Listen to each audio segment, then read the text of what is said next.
Should you die with zero? Should you leave this world with $0 in the bank? Is it smart or wise or admirable for you to leave with nothing, for you to spend all that you have in retirement or before, and to leave nothing to anyone else, to fully enjoy your money now and die with zero? Bill Perkins, in his book Die with Zero, says this is precisely what we should do. We should try to enjoy our money, to make the most of our money and our lives, even if it means ending up, and especially if it means ending up with nothing in the end. He says, while it may be an impossible task, it is a worthwhile goal. So let's look at this concept. Dying with zero. So look at the books, and the book has pros and cons, and let's examine some of those together. First, Bill Perkins puts forward several good concepts in the book. I won't cover the whole book. If you want to get it, you can get it and read it for yourself or listen to it for yourself. But he covers a number of concepts which I think are really good. The first concept is to don't maximize, optimize.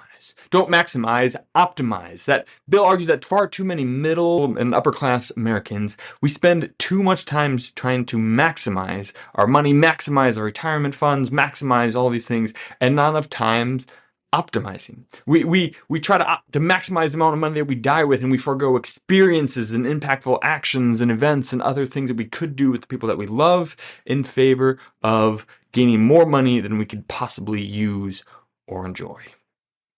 Instead, we should be trying to optimize our money, to get the most out of our life and our money. And that means finding the best possible way to spend our money, to be intentional with what we spend on throughout our life to enjoy it more. At the end of the day, we don't need to enjoy all the money that we leave. And for the most part, a lot of our kids that get it don't enjoy it as much as we hope. And so there's a lot going to waste.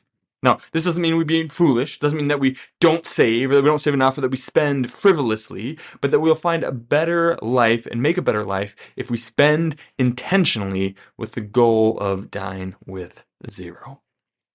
And so one of the first principles I think is a good principle is to don't maximize, but rather optimize.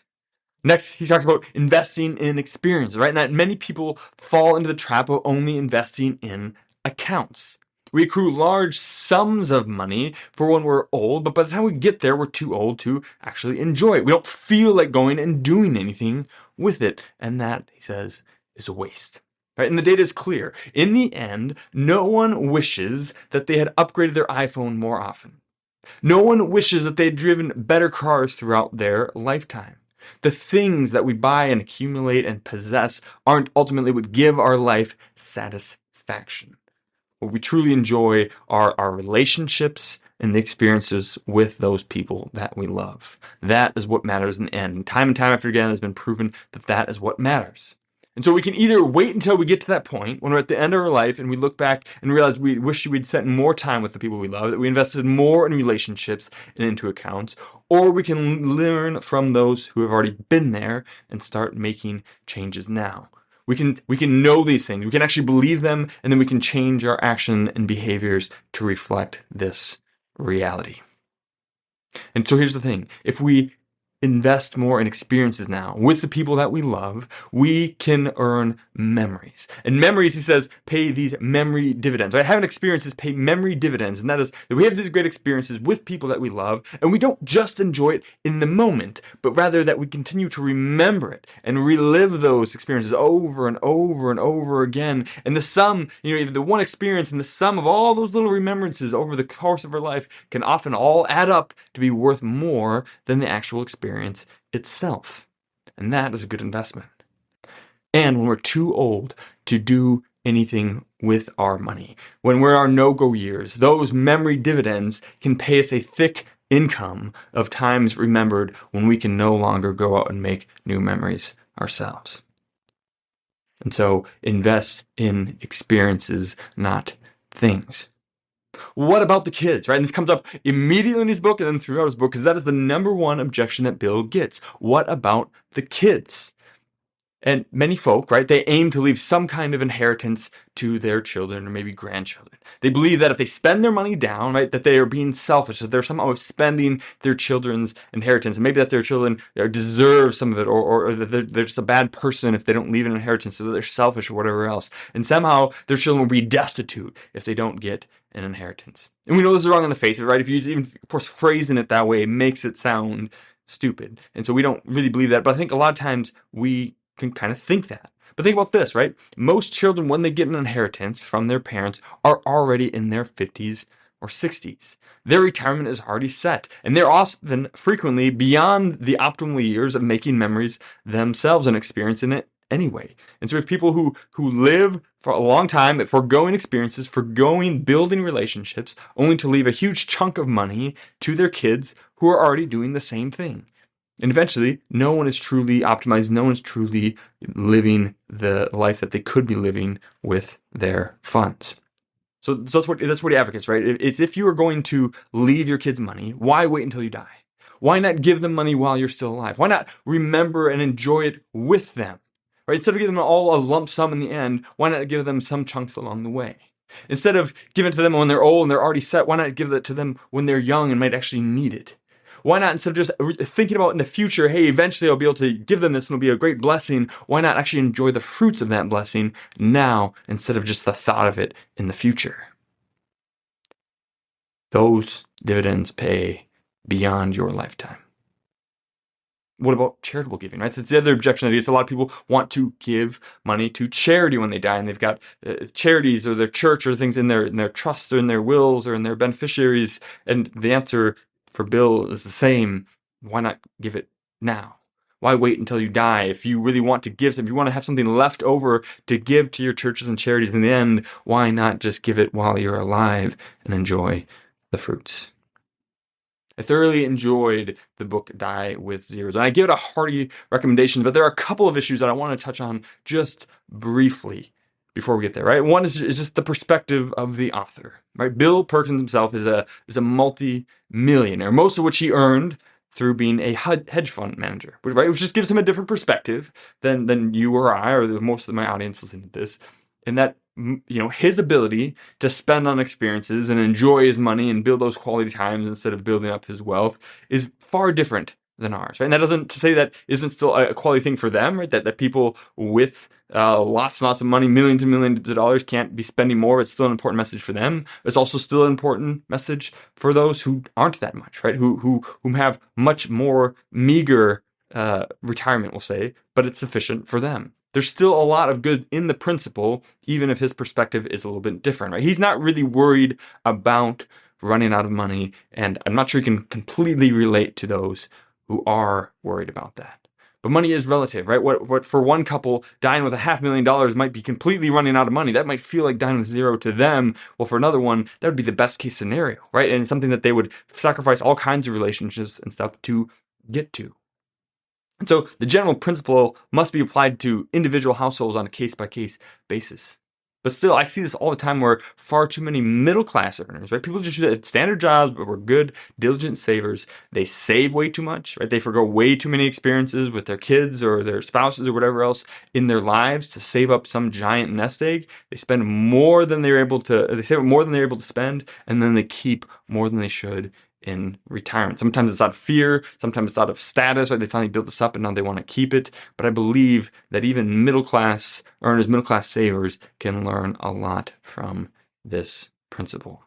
The other thing that he mentions too that I just want to quickly throw out there is he mentions annuities as an example, right? He talks when he's trying to adjust people who are worried about running out of money. He says, he suggests, and he's clear to say, I don't recommend. I'm not a financial advisor. I'm not really sure, but you could explore annuities. And he brings up enough times that even though it's not a recommendation, the suggestion is there that it's going to, I think, push a lot of people towards exploring that. And the whole point, right, is that annuity can take your lump sum of money and then pay you a guaranteed income stream for life. So it doesn't matter how long you live, you can never outlive it. But then when you both die, the income goes away and you've died with zero.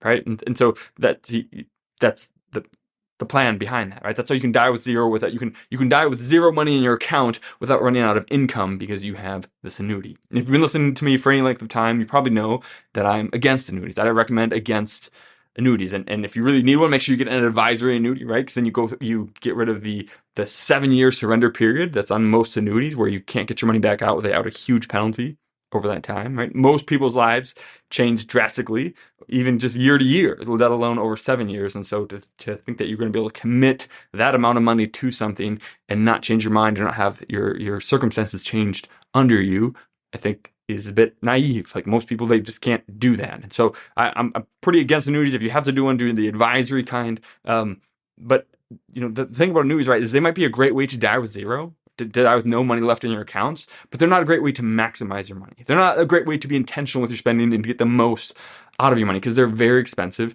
and they're generally terrible for the end user. Because we got to look at what's the real goal, right? And Die with Zero is a catchy thing. It makes headlines. You look at the title of the book, and you're like, oh, that's really interesting. I kind of want to explore that. And so it's good for that, but it's not really a great goal by itself.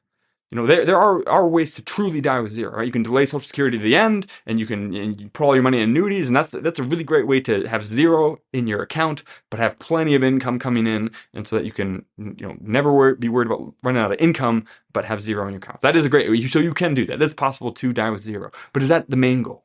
Is that what we are really after? And I don't think so. I think it's about optimizing between two extremes, right? We don't want to die with zero, but we also don't want to just make the most money. Instead, we want to make the most of our money.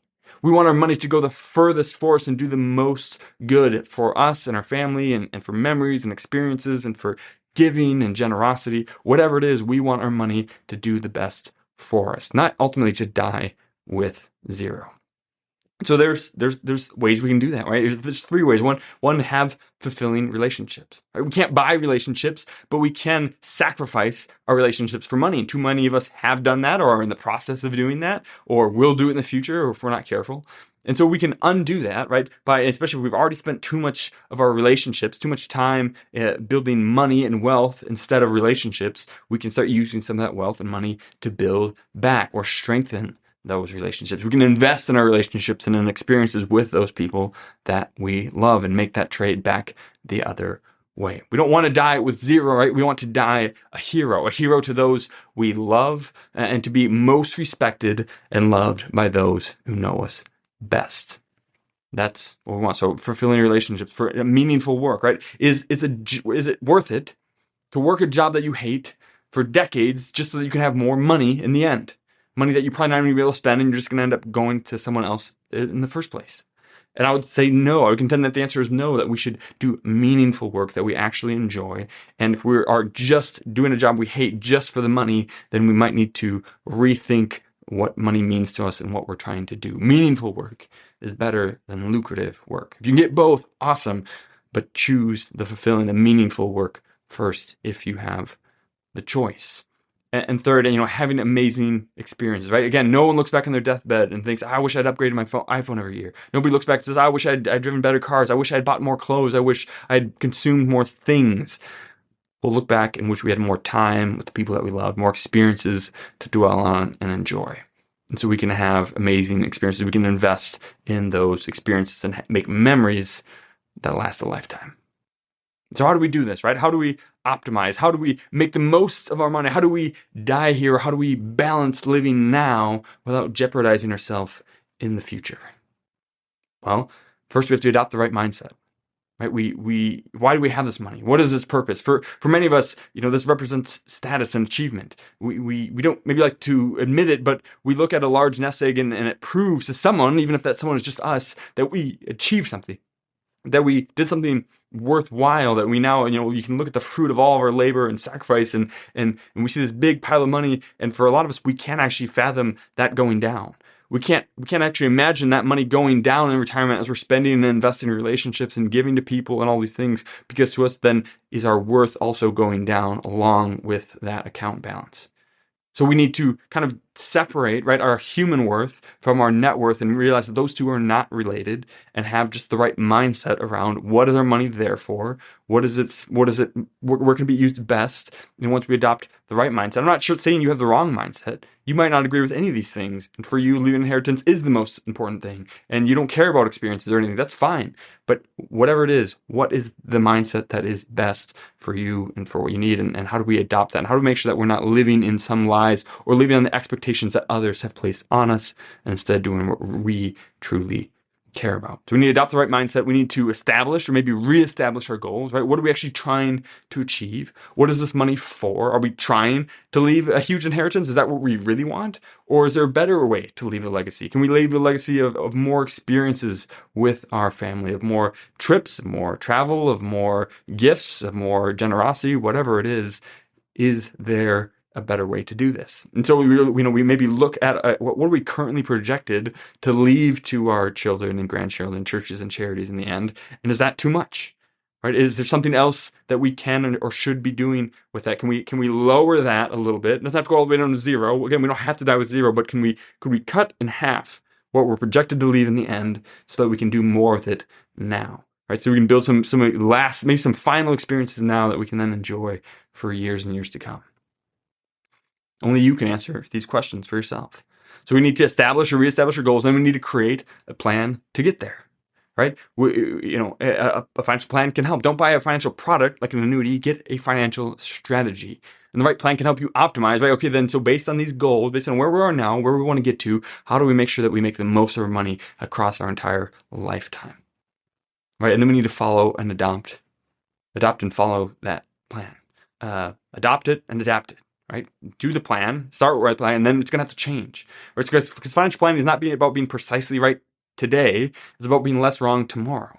Right? We don't know what's going to happen in 2 years, in 5 years, in 7 years, in 20 years. But having some kind of plan to guide us and then shifting and developing that plan as we go will help us to constantly be intentional about getting the most out of our life and our money. So get a plan, follow the plan, and really think, what is money to you? What does it mean to us? And how can we get the most out of our money and our lives?